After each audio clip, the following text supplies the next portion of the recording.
প্রতিশ্রুতি রক্ষা করতে ব্যর্থ হয়েছেন আগরতলা পৌর নিগমের মেয়র। প্রাক বর্ষার আগেই জলমগ্ন আগরতলা স্মার্ট সিটি। গত বছর বৃষ্টির সময় তিনি বলেছিলেন শহরে আর জল জমতে দেওয়া হবে না। দিনের পর দিন রাস্তা উঁচু হচ্ছে আর বাড়িঘর নিচে চলে যাচ্ছে, স্বভাবতই জল নিষ্কাশন হচ্ছে না।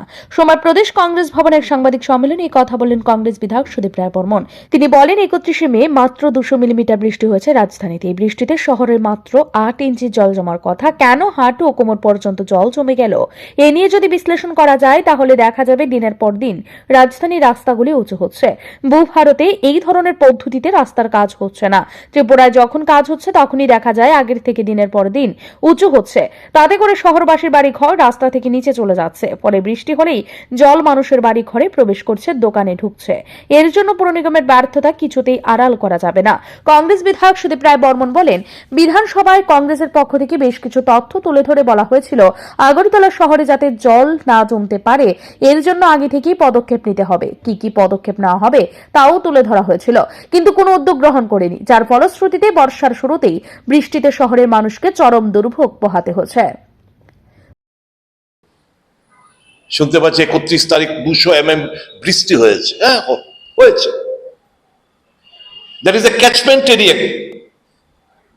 এটার উপর ডিজাইন করে টাটা কনসালটেন্সি এই যে বৃষ্টি 1 ঘন্টা 2 ঘন্টা সমানে বৃষ্টি হলে কত জল, 200 mm মিনস আনুমানিক 8 ইঞ্চি, ধরুন 8 ইঞ্চি। তাহলে এই 8 ইঞ্চি জল জমার কথা যদি সঠিকভাবে জল নিষ্কাশনী হতো, 200 mm রেইনফল মিনস 8 ইঞ্চ। তাহলে এই আগরতলা শহর, রাজপথ, কমর, মাথা অব্দি বা বিভিন্ন আশপাশের এলাকায় এরকম ভাবে জলমগ্ন হওয়ার কথা না। যদি আমরা এই জলটাকে সঠিকভাবে আমরা ক্যাচমেন্ট এরিয়া ধরে ধরে যদি আমরা ড্রেনগুলো আমরা সঠিকভাবে নির্মাণ করতাম, তাহলে তো এই জলমগ্ন হওয়ার কথা না। কেন হলো? সবচেয়ে মস্ত বড় প্রশ্ন হচ্ছে কেন হলো। সাংবাদিক সম্মেলনে তীব্র মাথাকে কটাক্ষ করে সুদীপ রায় বর্মন বলেন, সরকারি থেকে সরকারের বিরুদ্ধে এইভাবে আন্দোলন করা যায় না। যদি এই ধরনের আন্দোলন করতে হয় তাহলে সরকার থেকে বের হয়ে এই ধরনের আন্দোলন করা উচিত।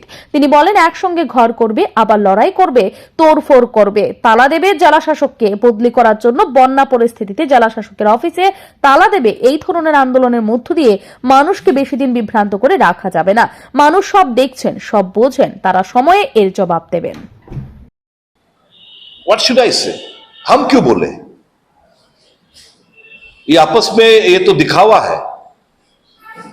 एक साथ घर भी करोगे, संसार भी करोगे, लड़ोगे भी, तोड़फोड़ भी करोगे, ताला भी दोगे।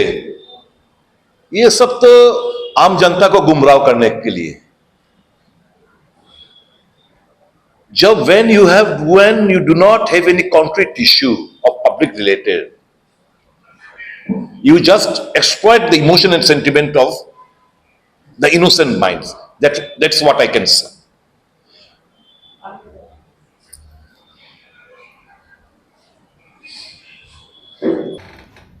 সাংবাদিক সম্মেলনে প্রদেশ কংগ্রেস সভাপতি আশিস কুমার সাহ শহরে জলমগ্ন পরিস্থিতি নিয়ে রাজ্য সরকার ও আগরতলা পৌর নিগমের সমালোচনা করেন।